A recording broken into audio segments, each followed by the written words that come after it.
Hello, I'm Layla. I grew up with the best parents an only child could ever ask for. In my mind, I always thought of my parents as my big brother and sister. Life was calm and sweet until everything came clashing down. As a teen, I was so excessive to the point that I didn't take no for an answer. I got all I asked from my parents, but I was never satisfied for some reason, and I kept feeling unfulfilled. That's why I kept asking for more. On the eve of my 15th birthday, I had a huge argument with my dad over whether or not I should go out. After things got really heated, I told him I hated how he treated me and furiously ran to my room and shut the door so hard the house reverberated from the anger inside me. After a while, I heard a loud bang come from my parents' room that put some fear into me. I strolled towards the room, feeling my anger slip into my fingers, and opened the door. Nothing prepared me for the sight. I saw my dad on the floor. My heart sunk. Mom was scrambling, jerking him,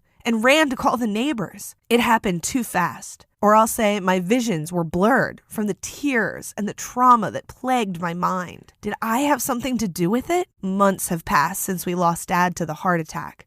My first real taste of life's bitter whip. We managed to get things in order, so to speak. Mom was working about 2 to 3 jobs. I really don't know. I see her most nights exhausted, passed out on the couch. After Dad's death, I was pretty much out of sorts. Picture the narcissistic teenager who just lost her dad. I was deeply shut out from everything and everyone. I felt angry at myself and everyone I know. Most times I was angry at my mom. She was always too busy for me, always said she had to work, and despite her working full time, she barely provided me with the money I needed. Like one time, I was dying to learn piano with my friends. And when I told Mom, she said that she'll register me at the arena near us, which was a really horrible place. It was too public, and I hated that. I wanted private lessons. However, my mom refused and said that private lessons were expensive. I was really angry with her, because I was sure she could afford it. If Dad were here, he would have agreed to pay for the lessons. I stormed right out before tears well up in Mom's eyes. The following week, I was already learning piano. It felt good, but as usual, Mom wasn't around on most Saturdays. Despite allowing me to have private lessons, I still struggled to get my mom to pay me for stuff. She always wanted me to buy whatever is on sale, and I hated it. I wanted the best pieces, like my friends, but she was a total buzzkill. Weeks later, things really got out of hand. My friends and I were excited for the biggest concert of the year, and then it came again. My mom and her magic ability to ruin everything. She went on and on about how much money she was spending on me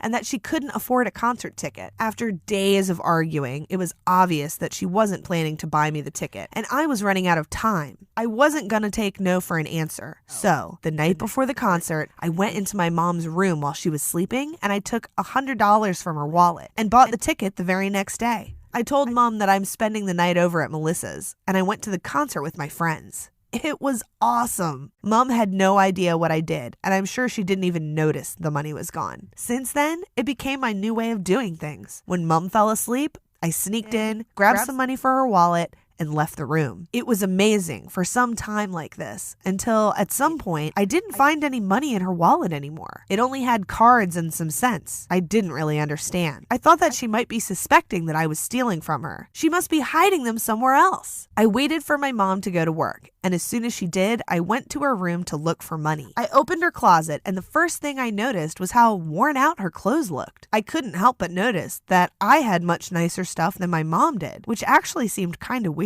I never really thought about it much, but I hardly saw my mom ever buying anything for herself. But it can't be. She worked 2 jobs, and it was only me and her in the house. The more I thought about it, the more I started to understand that my mom was sacrificing a lot just to keep me happy. And in return, I stole her money. I felt horrible. I had about $160 hidden in my room, and I couldn't wait to give it back to her. I took the money and I left the house to go meet her where she works. She was on a shift in a nearby cafe that I never really went into. I walked up there and I saw my mom through the glass doors. She looked tired and upset. She was speaking to the owner when I came in, and I stood behind her waiting until she finishes. I couldn't help but overhear what they were talking about. My mom was asking the owner to loan her some money, which she was going to pay him back later, and the owner was refusing. I heard him say that she's always late to give him his money back and that her paycheck cannot cover it all. Oh God, I couldn't believe what I was hearing. What did I do to my mother? I felt like the most selfish being in earth at that moment. Before they finished,